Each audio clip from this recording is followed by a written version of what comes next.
It's really good to see a room full of familiar faces as well as people joining us for the first time. So, for those who are new, my name is Dan Tater. I'm the interim CEO of the Eye Center. And the Eye Center is focused on helping people build personal, thoughtful relationships with Israel and Israelis. And our work is about education, creating learning spaces that are curious, human, grounded in real voices, like we're going to hear today. And that's why this fits so naturally in what we do. And I'm going to pass it to Erica in just a minute to talk about that. And to those who have learned from us before, with us before, welcome back. And also welcome to what we see as a new chapter of the Eye Center in terms of the timing that we're in. We're imagining new ways to gather, to learn, to connect, just like this. And it's really meaningful to have you here. And you all have my personal contact information from the email that was sent out. And I truly welcome connection with you. Love to hear what you're doing, what you're learning, what ideas you have in this time of growth for the field. So we are again thrilled by the turnout, really grateful you chose this time with us. And I'd love to pass it over to Erica Vogel, our director of the graduate degree program at George Washington University. Thanks, Dan. It's so great to be here. And Dan took the first part of my introduction, which makes it even better. I can speak for less time. As he said, I'm Erica Vogel, and I am here to formally welcome you all to our second Sadna, which is a new series that we're doing of Sadnaot, or workshops, that is presented by the Eye Center that we're going to have several times over the course of the year. Am I glitchy or do I feel everybody, it's good? Okay. We're with you. You're good. Yeah, I'm glitchy on my end, but no problem. So each of these sadhana are meant to help you perfect your practice as an educator. So in each of these workshops, you'll have a chance to learn with and from a variety of educators. You'll explore a new pedagogy or skill, practice it, and hopefully leave wanting to perfect it and incorporate it into your practice. Today, we're all here to explore a very light and easy topic, that of identity. Very easy and very light, right, Hasan? So this sadhana today is going to give you a chance to better understand yourselves and how you perceive others. There are many, many ways that we could explore identity, and I'm sure you've done some different types of practices in the past. And there are different educators who could lead such a workshop. But we're here to deliver cutting-edge, unique educational experiences, and that's just what we have in store for you. For the next 75 minutes, you all will have the chance to learn with and from the incredible Hasan Haj. I had the great fortune to meet Hasan about 2 years ago at the Eye Center when he and his cohort from the Task Force on Arab Citizens of Israel were in the U.S. meeting Jewish communities around the country. Since that time, I would say not a month has gone by where the two of us haven't been in touch. And we've talked about all sorts of things, but most of it always centers around how do we make this world better for our kids? And there are many ways that I can introduce you to this incredibly accomplished and talented, I would say human being, he might say almost human. You'll hear more on that later. But as our focus today is on identity, I'm going to refrain from labeling him and listing his accomplishments, which hopefully you read about in his bio, and give him the opportunity to help you understand who he is directly from him. But the way that I would like to introduce you all to Hasan, which you won't read in his bio, is that first and foremost, for me, Hasan is my friend. So for the next 75 minutes, you will have the opportunity to learn with my friend. And I ask all of you to come to this experience with an open mind, an eagerness to learn, to engage, and most importantly, a willingness to laugh. And without further ado, Hasan, the Zoom is yours. Thank you, my friend, Erica. And thanks for Erica Shaps, another Erica. She's with us today from the task force, because the task force connected me with the Eye Center. And since then, the experience with the task force and the Eye Center, I have the picture more clear to me that I have to do comedy. I need to bring the tough issues using comedy and humor. And with that, through the past 2 years, I'm developing that. And I came finally with a show that called Almost Human. Why Almost Human? Because the life we go through, I was born and grew up in Israel as an Arab citizen, and I thought I was the youngest child in a family of four. Few years passed, and to discover that I am the sandwich of the family. Three sisters were born, and I was number four out of seven, so I was the sandwich. So I would like this session to be an interactive session. So I will be asking you question, and if you can raise your hands and see yourself in the screen, the other people in the screen. So I'm the sandwich home. I would like to know how many of you are the oldest of the family, the elder people at home. Okay, we have you here. Okay, we have the oldest. Okay, few hands raised. Okay, you are like my daughter. I have 1 year, 2 months old daughter. She's teaching me how to be a parent with my wife. So it's a tough task, not easy. So you are all believe the oldest ones that you are teaching your parents. You taught your parents how to be parents. And who's the youngest ones? The youngest ones. Do we have youngest ones? Okay, we have Sarah. We have Deborah. Okay. So you are the spoiled ones? Do you agree? Would you agree the spoiled ones or not really the spoiled ones? The ones who like go, bring the stuff, do this, do this. You are the youngest. Okay. And who are the sandwich people here? The middle ones? Okay. We have the only child. Okay. The middle ones, how do we introduce ourselves? We are the forgotten ones. Like no one cares about us. We don't know. We are in the middle. No one has time for us. So basically, I was the sandwich. I got a lot of love from my parents. I got a lot of respect. We grew up uh, in a very warm family, but as well we got a lot of advices from my parents, right? Parents usually give us advices. So from my dad, I got one main advice. From my mom, I got few. But my dad said always stay away from one thing. Can you guess what is it? To stay away from what? You can unmute yourself if you want to talk. You can, it's fine, or write on the chat. Stay away from one thing, my dad said. My mom said few Us, Jews, Jews, Israelis, Israelis. Israelis. Who said that? Israelis. 1 minute, I want to see. Mina, how can we stay away from Israelis and Jewish people?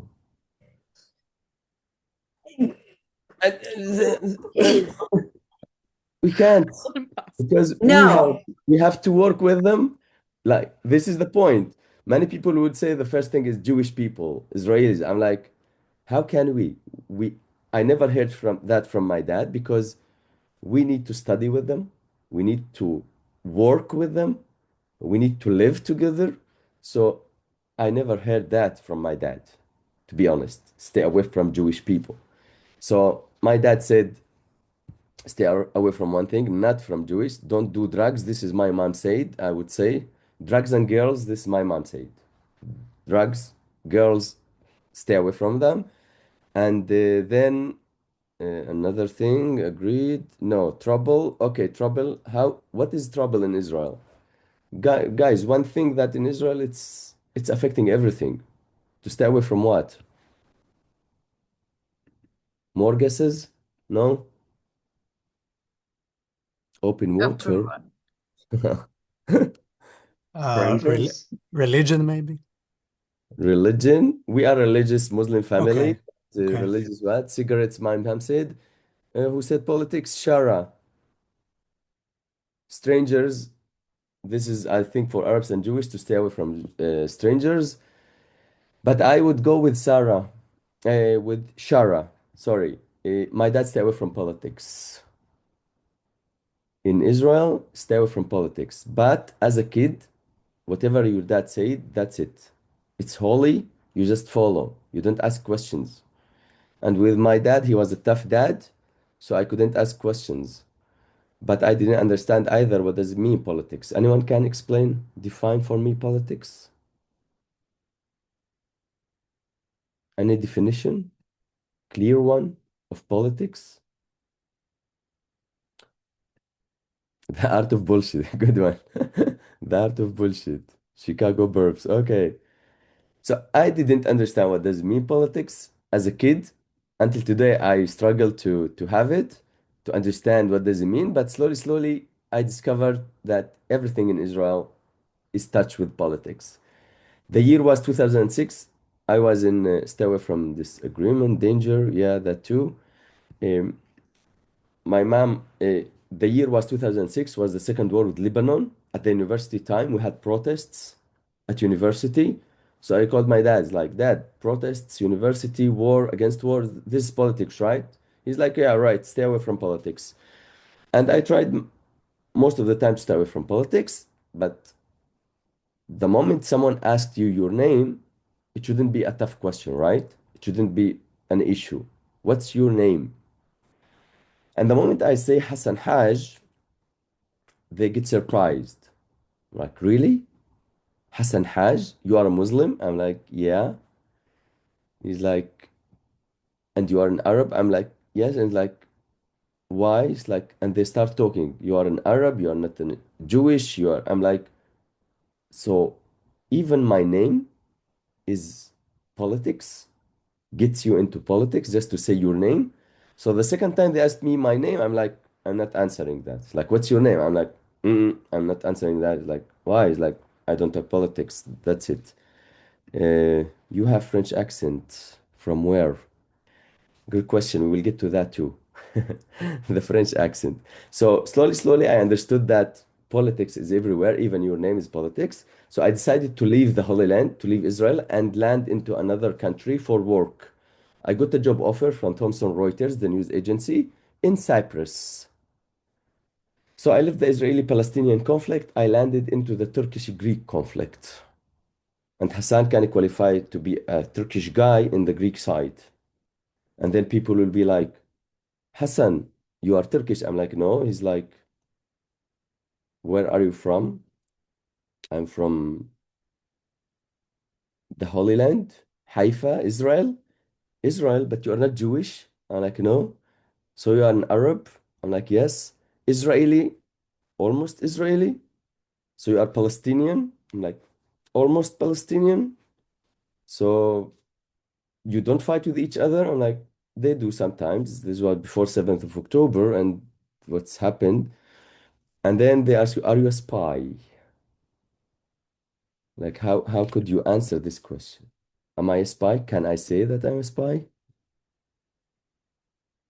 If you say yes, they'll be like, ah, of course he's joking. If you say no, you're like, of course he is, but he can't tell us, right? And he's like, who do you spy for? I'm like, whoever pays more, I give the information. And people slowly, slowly, I start to understand even escaping politics, you land into another politics and you can't escape it. You have this package with you and you need to deal with it. You can't escape it. So they ask you at the end, like, how do you feel? I'm like, how do I feel? I feel a human being, almost a human being, you would say, because you are always almost. When I heard Hebrew in Athens and I said like, Shalom, man yanim, they were like, ah, Shalom, man yanim, Mashem Hassan, you are an Arab. I'm like, yeah, I have Israeli passport. It's like, okay, but you're still an Arab. And when a Syrian guy met me in Cyprus and he said, Hassan, when are you from? I'm like, Haifa. He's like, you are انت عميل. ماذا عميل? مشتاق, an agent. They say it jokingly, but they will be like, they take a step backwards. They're like, okay, be careful of this guy. He's an Arab guy like us. He speaks the language, but he has an Israeli passport. So a lot of incidents happen that you understand that you are a special guy. You are special in a way that you bring the complexity and the complexity of identity somehow. And what happened that in 2020, I went back to the Holy Land after doing my master's degree in educational leadership. And I joined Beit HaGefen. what we are going to do today, a workshop about identity, interactive one. This one that we do at Beit HaGefen, we will choose the elements that important for us in our identity. So when I went back to Beit HaGefen and started working, and they are like, we were gonna do a workshop about identity. I'm like, me, identity? My dad said no politics. Like, identity is a complicated topic to talk about. I don't want to talk politics. And they will be like, this is our job and you have to learn to do it. And slowly, slowly, I started to do it and I started to enjoy it, to bring the tough topic through my sense of humor, through comedy, through my incidents that I'm talking about. And I joined another organization called Matsmahim to decrease violence in classrooms, violence and bullying. And some of you might know, and some of you might not know, the organized crime in the Arab society in Israel is another level of war that we live in. And today, finally, 100,000 people went out to the streets to protest against the crime and asking the police and the government to do something with the crime in Israel, in the Arab society in Israel. And last year, there were like 252 shootings and killings in the Arab society between Arabs. And this is shouldn't be this way. In a country that there are police and there is governments and some people that must do something about it. So in Matzmehim, at the beginning, I went to a classroom to see a previous experienced educator how to do the workshops. And in the third day, a little girl, Jewish girl, came to me and said, Hassan, where are you from? I'm like, I'm from here. Talking about the French, you have French accent from Nini. She asked me the same question. She said, you have an Italian French accent when you speak in Hebrew and now in English as well. I have French. Do you have anyone from there? I'm like, no. She's like, are you sure? I'm like, yeah. She's like, what are you? I'm like, I'm an Arab. She's like, really? I'm like, yeah. And she's like, you don't look an Arab. So I didn't know how to take it. Is it a compliment that I don't look an Arab? Maybe I'm more like stylish than Arab people should be, or look, I don't know. How do I look? So I asked her, how should an Arab look like? But she looked puzzled. I tricked her with the question. She didn't know. So she said, I don't know, but you don't look an Arab. The principal of the school heard us speaking and she said, talk to her. That for her to know that there are different Arabs than they see in the media and the news, which mostly the bad stuff about Arabs. Because good news about Arabs, they will not hear in the news. You will hear the killings, you will hear that the Arab society is violent. There are a lot of crimes, a lot of bad things happen. This is what makes the noise. But even though it's a small percentage, but this is what makes the bigger noise. So I came to a conclusion that I need to do something. I need to keep talking about identity. I need to talk about the humanity with a comedy and humor show that brings the topics to the stage for people not to solve the conflict. I wish I could solve the Israeli-Palestinian conflict and be done with it, but it's not in my ability. So just to educate people, for people try to understand the other side better and to try to understand the other point of view with humor and comedy. Because I believe when we laugh, a lot of walls go down and we are more receptive. We can talk about topics and complexity and complicated topics with more openness when we laugh. So with that, I think I have enough to talk about myself and my experience to come to a conclusion that my show will be called Almost Human. It's called Almost Human. I hope to come to a tour to USA, to do a tour in Israel as well in Arabic and Hebrew language. Again, to bring people closer and to try to understand how we can, with humor and comedy, to talk about the tough issues and tough topics. With that, I think it's enough for me to talk. We need to get interactive with people. Are you ready, guys? Yeah? Okay. I see hands. And to be honest, I didn't expect that number of people. 56 people we are here, so I'm flattered, I'm pleased, and I hope we will get out from here with a better idea how can be more human beings. More human beings first, and then to talk about all the differences that we have. Okay, so now what we do at Beit HaGefen, we have elements of identity. Our first step, we will be introducing the 10 elements of identity. And then each one of us, guys, each one of you guys, will pick 5 elements of identity that for me are the most important ones. Erica will help us with the Padlet. She will introduce us, she will show us now the Padlet. How old was she? The girl from the school, she was in 5th grade.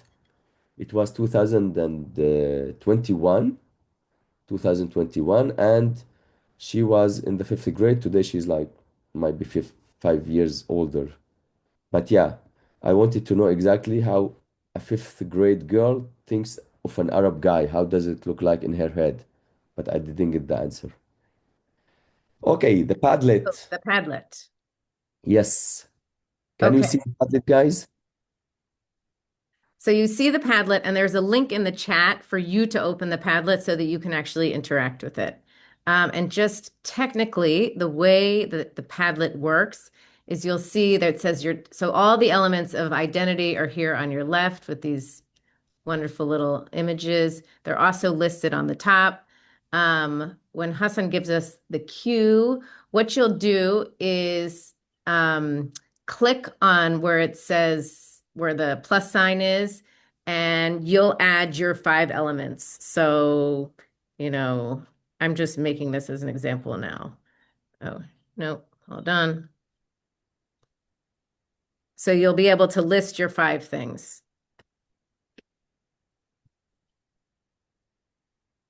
I believe we should click them all at once, not to do like I already see Yep. faith family, like people Do maybe them all in one on post. tab. Yeah.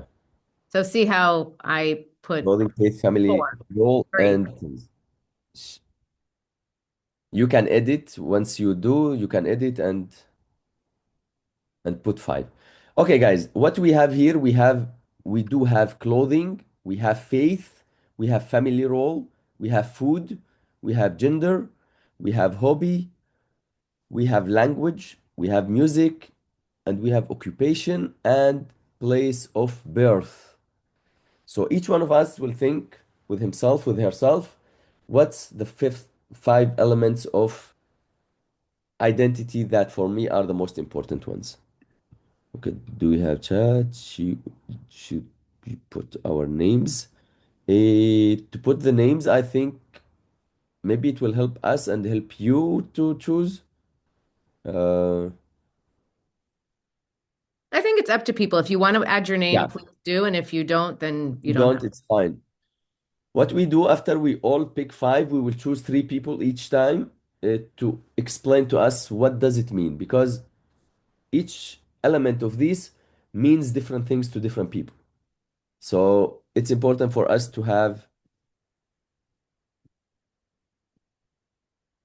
what each person has. Okay, we have gender, faith, occupation, Sleel, family, faith. Wow, okay.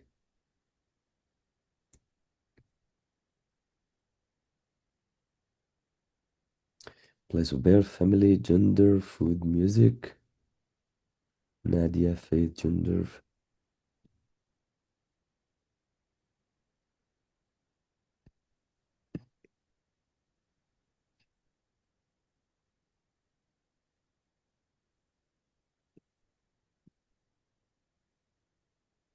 Interesting.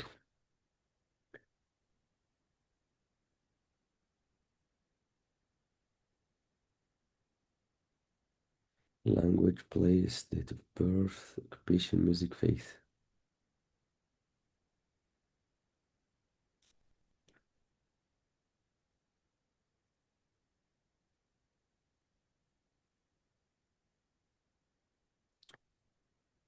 Family, identity, fairness. Okay.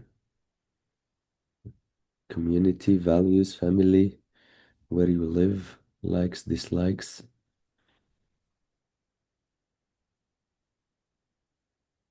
Jewish people, gender, family. Oh, interesting. Some people added few things that are not on the list.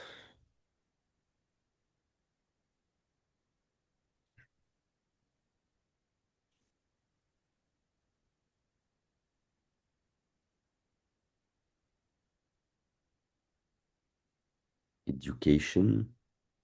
Okay. Okay. Education is an interesting one as well to add. Yeah. Okay, are we done? I I think think so. I think we are done. Family background history. Interesting. Okay, what we are going to do now, Erica, I think we need to pick three people to that they would like to share their choice and what do they mean by each one of the things they picked. Are there three people who are interested in sharing? Or people who added their names? Oh, Jar. Thank you. Jar is with us. Hi, Hassan. So great to see your Hello, Jar. face. Yeah, I really love place of birth. I think that my southernness is a significant factor in my identity. Um, my four grandparents were born Jewish in Mayfield, Kentucky, Nashville, Memphis, and New Orleans. And that is a unique kind of Jewish experience because those are towns where the Jews are in the vast minority, and that informed my relationship to my identity in a real way. Um, and then the other thing is that I'm an artist, and I feel like being Southern and being an artist are um, uh, like fundamental core to my identity in a way that I don't think it's not the way I make money. It's not that that informs my identity. It's the who I am Is as it an more the artist. is it more the occupation or it's the hobby or it was the hobby and it became the occupation? No, it's not that. It's just that even if art is my occupation, which it is full time, it doesn't pay anything. So like it's not like you can call it an occupation. But what I'm saying is that being an artist is an all-consuming existence of Yes. identity. It happens to be my vocation as well as my like identity, but I think that the identity aspect of it, because my occupation is so tied to my identity as an artist, that it plays a prominent role. Fantastic. So you picked two and that's it? Well, I'll let other people talk about other ones, but I put those two Yeah, first, and okay. that's why I put those two first. Was it difficult when we said five, or you could just pick I five? did. No, I kind of knew. I was kind of able to put them in order. It didn't For seem sure. didn't seem Okay. too challenging for me. Okay. Thank you very much, Jar. Thank you. And then Anyone found it difficult, guys, to raise your hand? You found it difficult to pick 5 out of 10, or it was fine, was difficult? You wanted more, you wanted less? Okay. Nini, I think, wants to share hers. Nini, yes, and there's another hand was raised. Nini, please, with you. Yes. Thank you, first of all, for already your inspiration. I'm Thank you. very much looking forward to the continuation. Thank you. For me, one of my top priorities was education, because I think education is so critical in forming good relationships. As an educator myself, I see the impact, the crucial, critical, essential impact that we Mhm. have on a vast number of students who Uh-huh. sometimes come from different backgrounds. So I think we have an enormous responsibility, and I I- see how it trickles down, and I think the world would be a better place with greater education. Secondly, the history is very important to me. I was born in Israel, actually, Mhm. and my parents came in during the war. My mother was a palmachnikit. She was a Okay. tankist. My Hmm. father was Etzel, so it's in my genes. Okay. I feel very strong affinity. Um, and the language, I love Hebrew. I love Ivrit and I teach it. Language as as the Hebrew language or a language as a communication tool? Gam v'gam, Can both. be done. Okay. I think once I actually said to my students, if you're to encapsulate who I am for you Hmm. in 4 words. So one of the things they said, passion of Ivrit, Israel, Mm. people and love. Passion of language. Nice. Yeah. Nice. Yeah, And they know that I just love it, that it's and you impart that. So I think it's very much part of identity. And I use the Israeli identity unit as a kick-off when I do yeah. Zionism and, just general identity because the kids don't really know how to package it. I Yes. teach middle schoolers, sixth, seventh, and eighth grade, Yeah. 11 to Mhm. 14. So I think they need some hand holding. I And agree. I love doing that. So I did I- find it frustrating. I would have loved to add more. I would have liked more choices. Yeah. I'm one You, of those. you I'm you would love hungry for more. it. You would Yeah. love more, and you would love to add yours as well. So Baba, okay. Baba. We Thank you, take Nate. one more person on the 3 prompt. I know we have a lot of hands raised, but Okay, but I want to keep the no. hands they were raised for the second Okay. phase because I want to give chance to people who want to speak.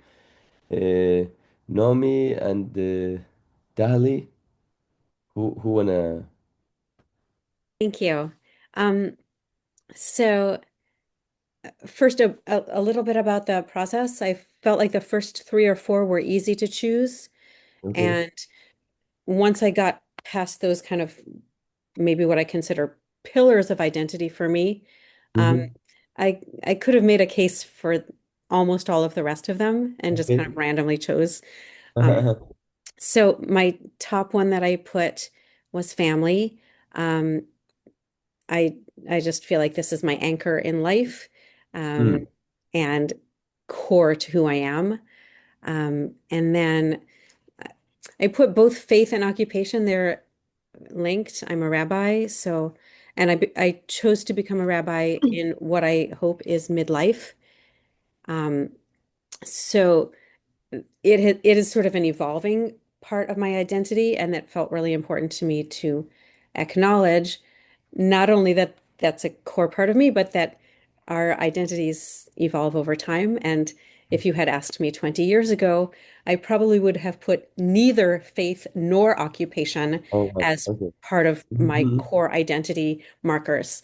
Um, Family role, I guess mainly I mean the way that I see myself as a mother, to my Okay. sons, regardless of anything else, like, Mhm. you know, that's me. And then, as I said, for the last one, I kind of like, I could have made a case for language. I could have made a case for Okay. music. I didn't, I'm a rule follower, so it didn't occur to me to invent other ones that might also be core of my identity. Um, but so I chose music. I could have chosen a lot of other things. Interesting. Thank you, Thank you Nomi. so much. I would ask for, can I ask question as well? Like, Chavod. is it religion or it's not necessary for you? Faith. Um, Not It's a kind of tricky like question. asking, is it nature or nurture? You don't have Okay. one without the other. I don't Okay. have one without, in Mhm. terms of faith and religion, For you, yeah. they're entirely interlinked for me. Okay. Yeah, Both. yeah. Thank Thank you. you, Naomi. Pleasure. Thank you so much.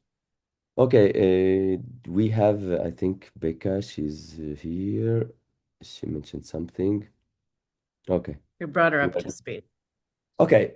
Thank you all for picking up 5 elements of identity, the first step. Are we ready, Erica, for the next step? Okay, we are ready. So now what we're gonna do is to give up 2 elements of the 5 that we picked up at the beginning, and we will need to stay with 3, the 3 most elements. So whoever was easy for him to pick 5, so it's gonna be tougher now to give up two and stay with three, or not. Whoever wanted only two, you can just pick now the things that you want to be. So stay with the three elements, not five. Now we have to be with three. Subtraction. Giving up, guys. Giving up elements of your identity. Give up your identities.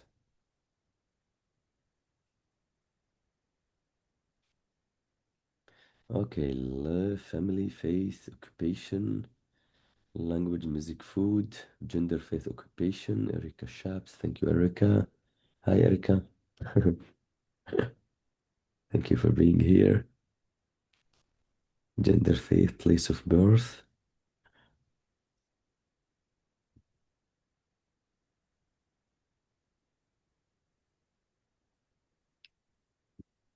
People are quick, so maybe it's not as hard. Yeah, well, we'll see. We are moving step at a time.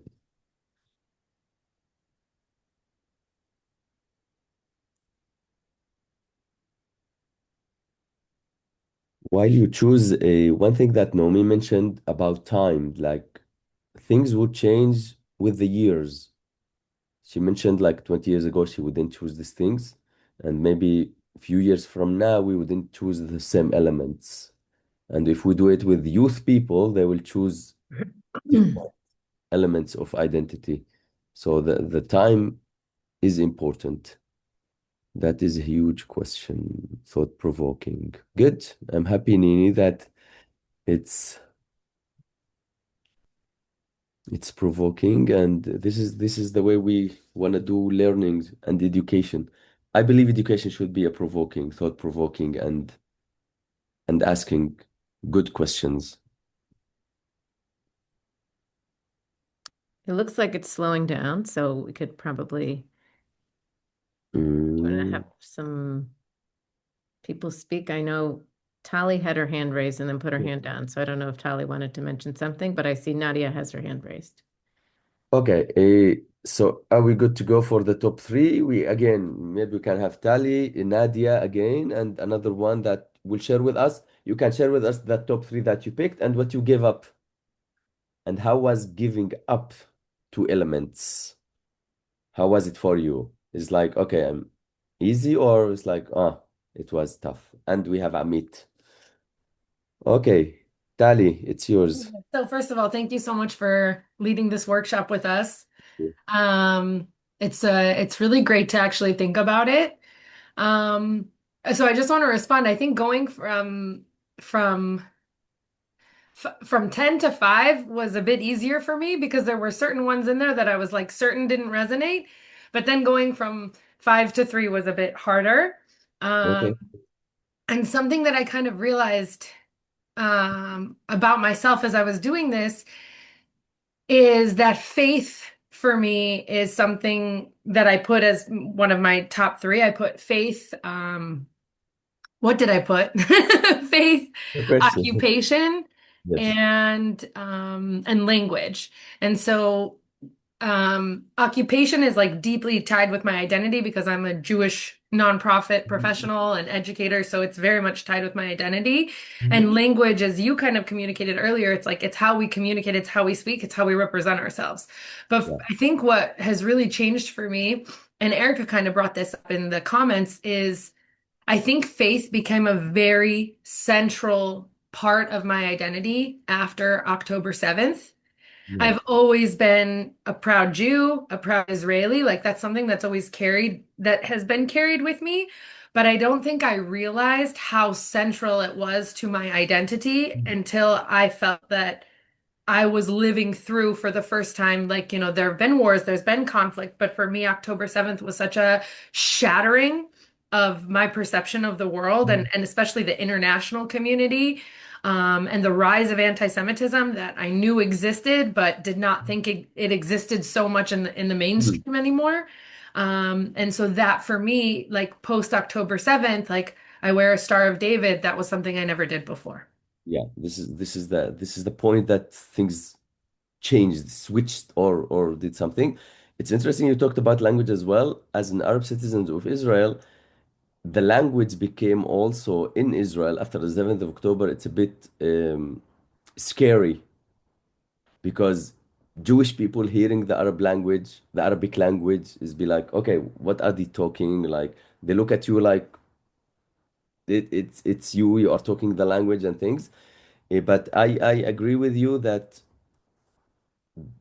big event happen and something shattering, something like Hmm. shouldn't have happened, and then you like you test yourself like, am I deeper or I am less faith or not faith?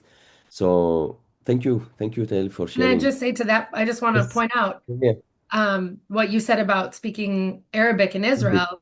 Yeah, yeah. I went to visit my sister in New York, and for the first time in my life, thought about whether to speak Hebrew on the subway or not when taking public The same. transportation, right? And 100%. something that really resonated when you were sharing your story in the beginning is how so many of us, and this is why I love these types of workshops, is we might have completely different upbringings and be from completely different cultures, and yet our experiences of the world or the 100%. challenges we face are so similar. 100%. And this is how we can find the similarities and build the bonds.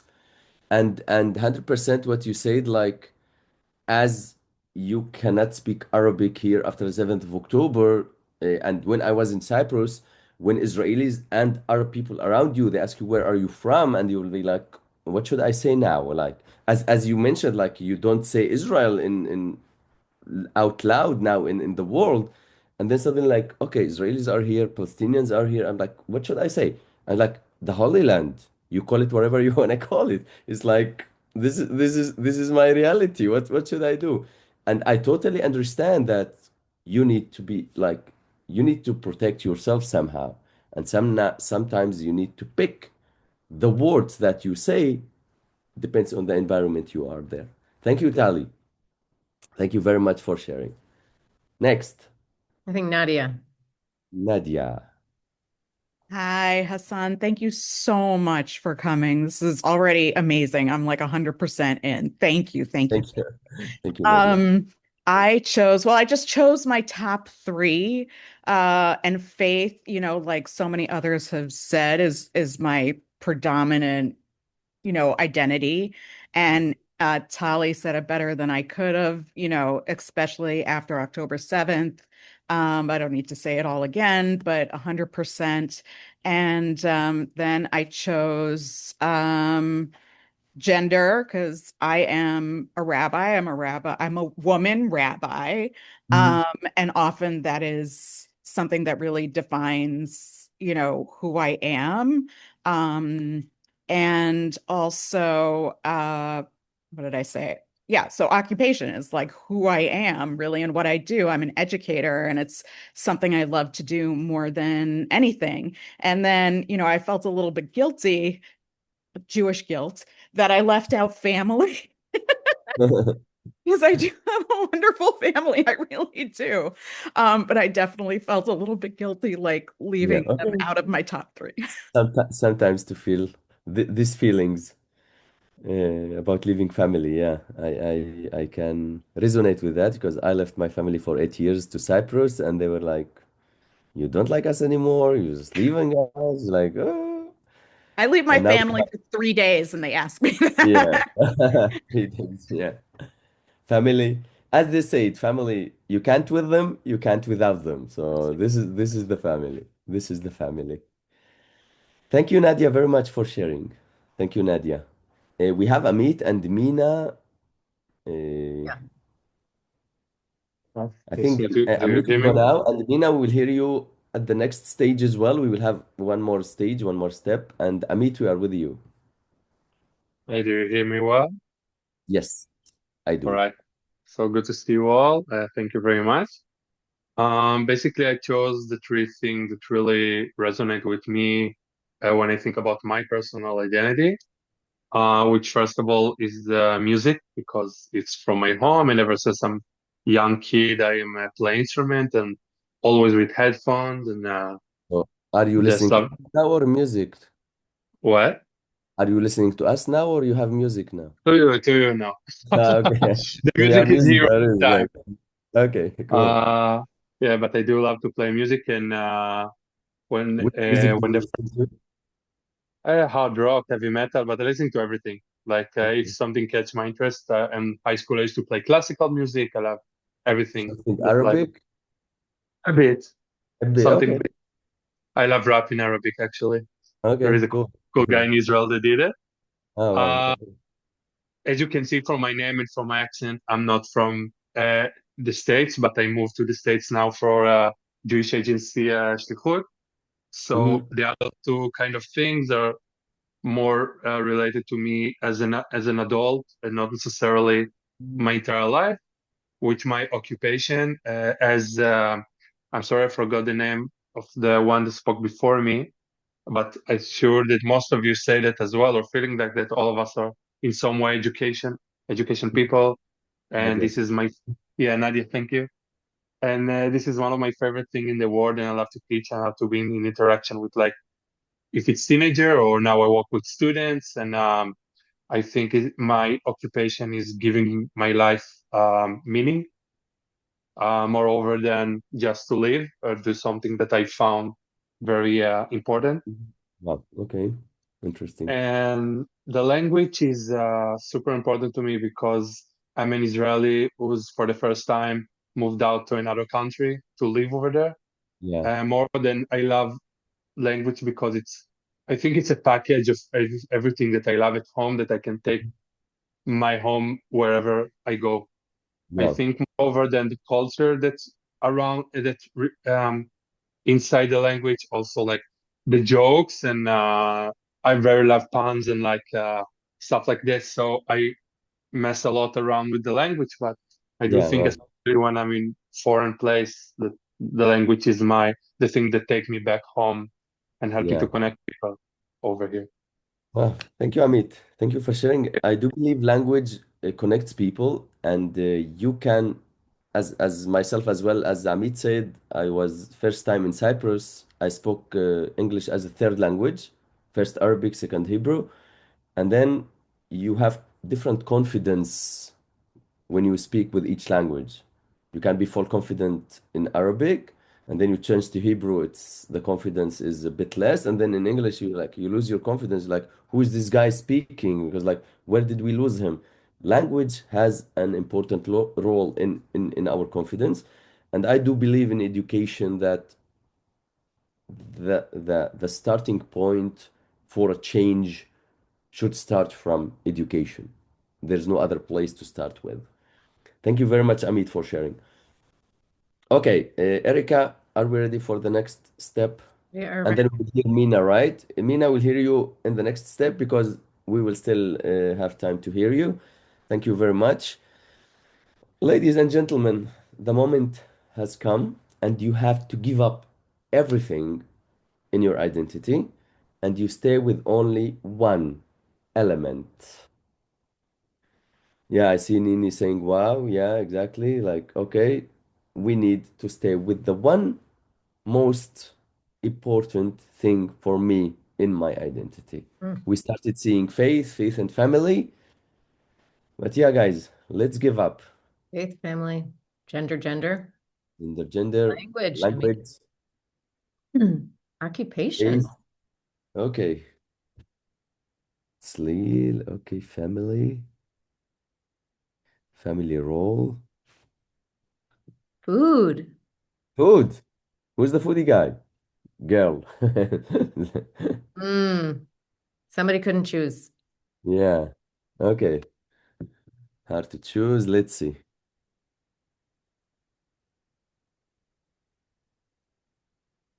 Place of Between family birth. and music. Okay, between family and music. Place of birth. Occupation.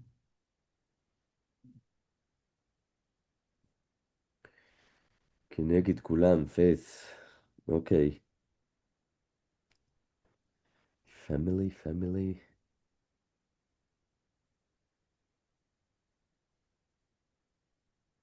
Slowing down. Slowing down. Okay. We are almost there. Yeah. Will we have the Padlet after to do some statistics on it? We will have it for as long as we want it. Okay, cool. Because what we do, like at Beit HaGefen, it's each group comes, we do some personal elements of identity, but then we can have the group's identity as a group. Because whatever we gave, we stick them, we take like stickers and we stick them on a paper, and then we can see the group identity on a statistics on the paper, and then we can talk about the group as a group. They chose more faith, they chose less food, so we can have a statistics and identity of the group as a group. Fantastic. Who found it difficult to pick the one? Difficult. Okay, I see hands raised. Difficult to stay with one. Okay. Okay, we have Ida and we have And we had Mina who wanted to. Mina, please. We will start with Mina, then we have Ida, and then we have another one, and then we can conclude and maybe have time to questions as well, some questions. Hasan, this is an amazing exercise. It's wow, you're killing me with it. But what felt initially as like cutting away pieces of who I am, instead, especially with this last piece of it, enabled me to really refocus. And I left faith, which was hard to leave behind my family role and music. You left your family role? I left family and just, yeah, which was really hard because as much, I have wonderful children, I have a wonderful husband. I won't tell them. I want no one. Okay, don't tell my grandchildren because they're the ones that make the whole thing worth it. But I realized what you enabled us to do was focus. Faith is what informs every other piece of my identity. And by doing this exercise and kind of narrowing it down, gave a lot of clarity to what we're doing. So thank you. Not easy, but once I sort of pivoted in my thinking, it made it easier to knock off Great. those last ones. Thank you, Mina, for sharing. And guys, it's not black and white. As Mina said, like faith for her and for many other people, if they pick the one, it includes the other ones as well. So it's not like black and white. It's like, okay, this is, and that's it. Okay. Ida, we have you. You want to share? I put faith also, and it killed me because Tell you why. no, it did. Because for one very simple reason, when I was narrowing things down at the first iteration, I didn't have family when I took the 5. And then I thought, what a terrible person I am that I didn't have family as one of the 5. I must be a terrible mother. I must be a terrible wife. But I figured, okay, if I already eliminated that, then I'm going to leave it off. But when it boiled down and down, to what we had to choose, I also felt that faith just identifies who I am as a human being. And through my faith and my participation in my faith, I can find out and I can be a human being to others. How would you define faith for you? Is it religion or it's not necessary or it's both? It's part of it is religion, but also it's this acknowledgement of how we are supposed to live in this world. And then I have to have that faith that draws me in to serve as almost a guide as I move through this world. Yeah. Thank you. Thank you, Ida, for sharing. Ladies, I'm sorry, I didn't tell anyone. Yeah, we have Becca. Please, Becca. Hi. I thought everything saying is like so spot on. I was really struggling between faith and gender, because what I have found is specifically talking about like October 7th and like so much of what a lot of people, but speaking for myself, that I personally lost was a sense of community, because the political communities that I had are no longer safe to be a Jew in for a lot of us. And so I'm like thinking like, where are the spaces where I feel like safest and most able to be myself? But I've also found that there are Jewish spaces that are equally as racist and problematic, and like trying to find that medium of like, where do I truly fit in? And I find that like where I feel safest is with like groups of women who are thinkers and open-minded and able to have nuanced conversations. And outside of October 7th, just Judaism in general, as like a feminist who was raised Reform in Northern America, I've always grappled with the role of women in the religion. And I teach Jewish studies, and like teaching Torah, like the girls are always like, why is it all men's names? I'm like, exactly. Like, where are the women? Right. We've got like three women. And that's been a huge part of me, to the point where like I did an art piece. I'm an artist on the side, and I did like a whole thing about like, I was told by like an Orthodox rabbi that like men's role in Judaism is to do and women's role is to be. And it's like, no, I do too. Like I want to do too. Yeah, like that doesn't resonate with me. That sounds like placating, just sit in the dark, right? And I know, and that's like, this feels like a safe place to express that without thinking it's like, oh, you're anti-Orthodox. No, there's so much beauty in it. There's so much nuance, right? But like for me personally, I feel like I can express the version of my faith that I need to more safely in a group of women of different faiths than I necessarily could in a room of all different types of Jews. And that's something that's like obviously fluid and I'm always grappling with, but like something really fascinating to me. So I appreciate that question, because I haven't really like articulated that to myself. Okay, great. Thank you for sharing, Becca. And as you mentioned, ladies and gentlemen, it's like we need to think. We live in a world that like everything is becoming complicated. We need uh, to choose our words wisely. Did anyone say it's like, who is this guy to tell us to give up some elements of our identity? No one went with me head to head, like, I'm not giving up any of the elements. Why? Anyone want to share why? Like, why did you listen to me and the orders I gave you? I think you Nini, have method in your madness. what? I think you have method in your madness. You're going somewhere with this. Okay. I'm giving you that. Thank you, Other Nini. than frustrating us. Thank you, Nini. Noah, you wanted to say something? Sure. I think I think because I had faith in my head, in my heart, that family is the strongest root for everything. That's how I see it. So I didn't feel stressed by your question, like, okay, now choose one, now choose three. Like it always like grounded me. Like family will be my base for safety, for everything. So it's just nice to like think about it this way. Like it's nice to be able to acknowledge it. Yeah, well, thank you. Thank you, Noah, for I sharing. think Dan Kurtz, you had his hand raised. Hi, and thank you. The power of this for me is that I've been doing a similar activity to start all my Israel experiences when I lead groups. I call it the Mi Ata activity, like who are you?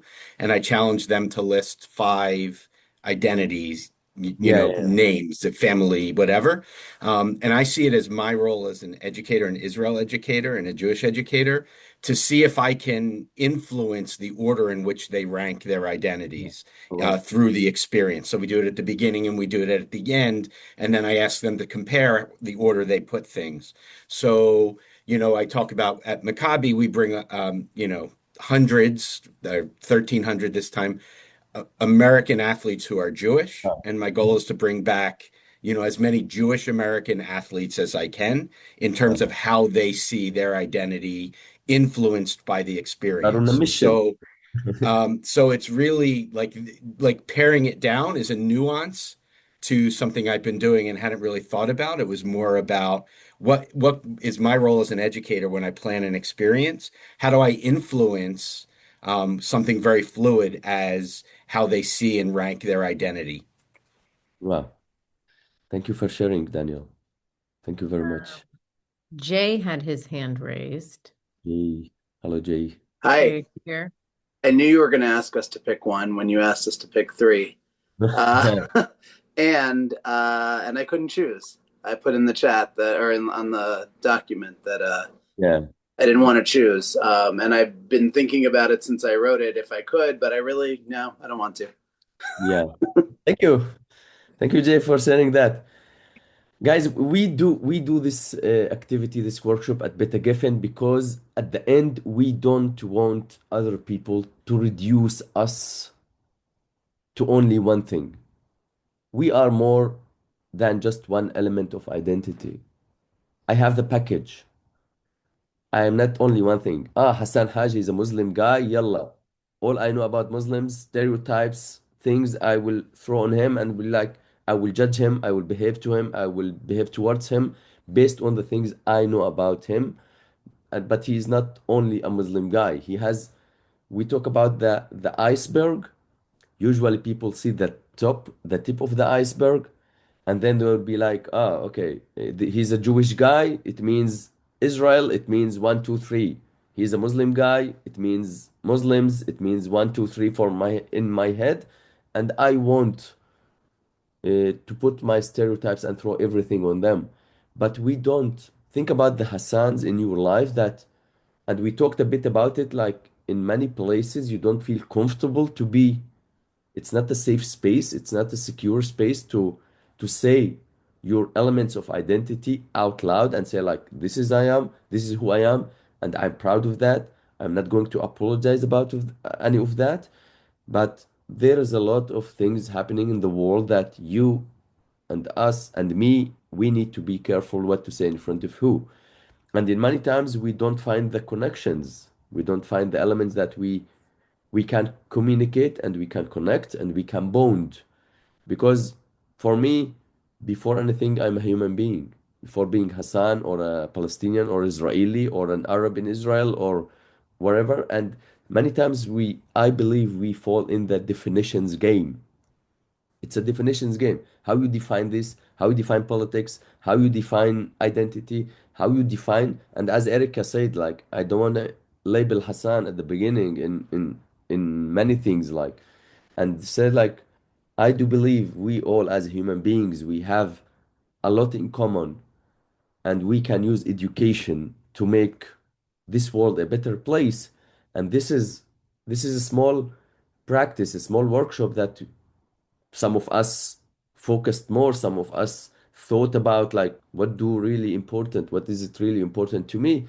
But I do believe through education and through communication and through knowing each other more to depth and bring down the level of water in the iceberg to discover more about the human being in front of us and not to judge them just because we see the tip of the iceberg.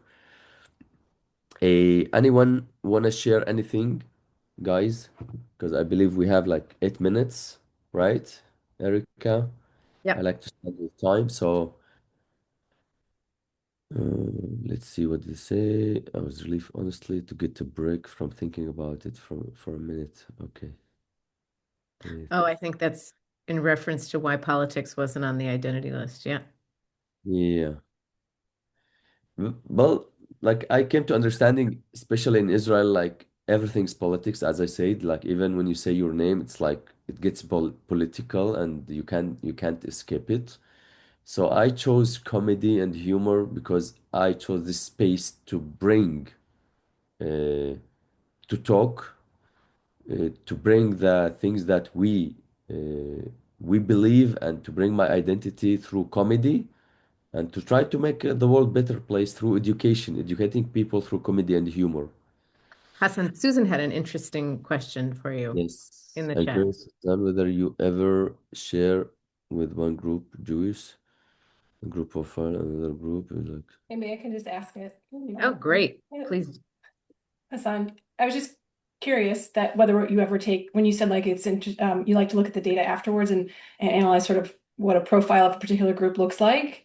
If in that profile you determine, these 3, these 5, these 1, whatever identities or priorities are tops for a particular group, do you ever take that information in a non-identified way, but to another group of people who on the surface might seem dissimilar to the first group, but say like, look at how overlapping, we all care about our families. We all have our identity rooted in occupations or whatever. Do you ever do that to kind of emphasize the point you're making?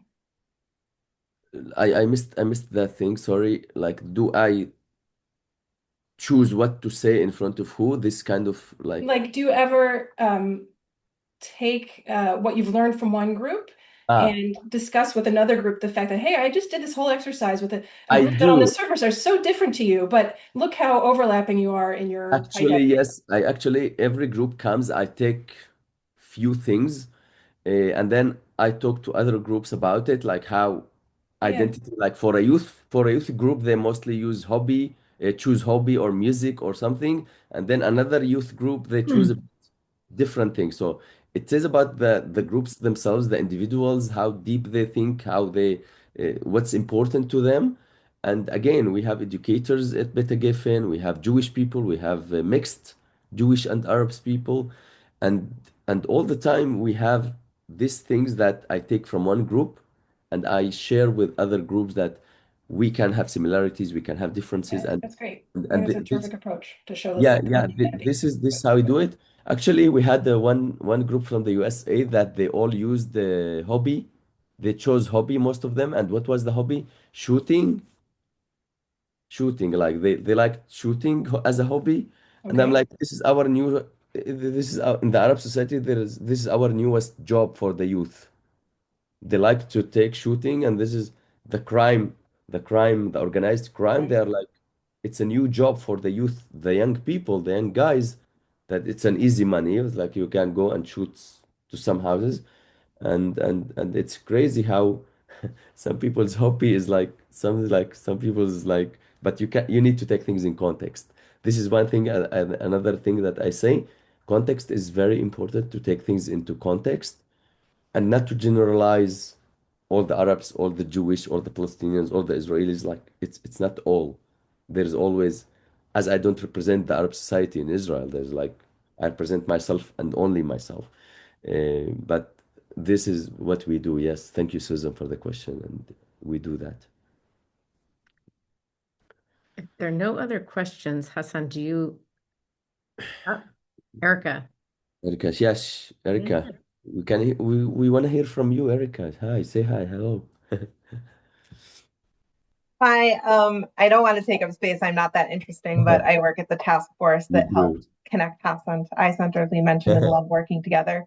I just wrote that for those who go to Israel, I'd recommend going to Beit HaGefen. I just ran a workshop there for 3 days, and they have a whole design on the wall that helps run this with stickers, where people who have been to Beit HaGefen over the years do this exercise on the wall, and it's very neat. So worth checking out if you make it to Haifa. Absolutely. And Thank while we have you, Erica, Hassan, I'm going to give you the opportunity to have the last word. I'm going to get the final word, just, you. because. But if you have the Mentimeter that you want, we have a Mentimeter, like a small little survey, I suppose one could say, just to get some feedback about this session. So Erica is going to put that in the chat. I would very much appreciate if you could all go in. You can do it now. You can also do it after the session is over, but just there's about, I think, 3 questions. You can be very brief, but we would just love to hear Two. something. It'll take Or you two. 20 seconds, and it 20 might seconds. be interesting for us to see what other people were left with leaving this session. Yeah. But Hassan, closing words from you. Ladies and gentlemen, I want to thank you very, very much. Uh, I won't take things for granted that you are here and being in the session. I want to thank you very much for being here, for being focused with me, for giving me the opportunity to introduce myself and to bring this activity to you. And I do believe we might not be able to change the whole big world, but each one of us has his own personal world, and for this we can contribute and give to other people and to try to improve their worlds. So I want to thank you. I hope our session I contributed to your personal worlds, and definitely you enriched my world. So I want to thank you very much and wish you all the best. And once I am in the USA doing my tour with Almost Human, I would love to see you all as well. Thank you very much. Thank you, Erica. Thank And you, Hasan. Shukran and toda. And I promise all of you, when he is on tour in the US, you will be the first to know. But really, thank you so much for spending the time with us today. And thank you, all of you, for spending the time with us and getting to know Hasan and thinking through a little bit about who you are and how we look at others. I am going to end with a brief little commercial because I have this wonderful captive audience. But for those of you who were new to the Eye Center or who may not have participated in some of these workshops in the past, as I said, we will have more of these throughout the year. And in addition to these sadnaot here, I will remove the spotlight, even though it's wonderful to see your beautiful face. We have an open hour, which we're hosting monthly, and our next one is on Thursday, February 19th. And the idea behind these is really it gives you a quick pulse on sort of the month's highlights in the field of Israel education, gives people an opportunity to ask questions, conversations. It's led by a staff person from the Eye Center. And the last piece is our, as Dan mentioned at the start of the program, I'm the director of the Eye Center's graduate degree in Israel education with GW. Our applications are open now and will be open through the end of March. So if you're looking for a continuation, an opportunity to advance your degree, to advance your career, pursue academic training. It's a hybrid program offered for full-time working professionals. All the information can be found at our website, which I'm going to put in. And again, please just take a quick minute to complete that Mentimeter. It won't even take you a minute. And again, thank you all for joining us today, and we hope to see you soon. Bye. Thank you all. Thank you all. Thank you all.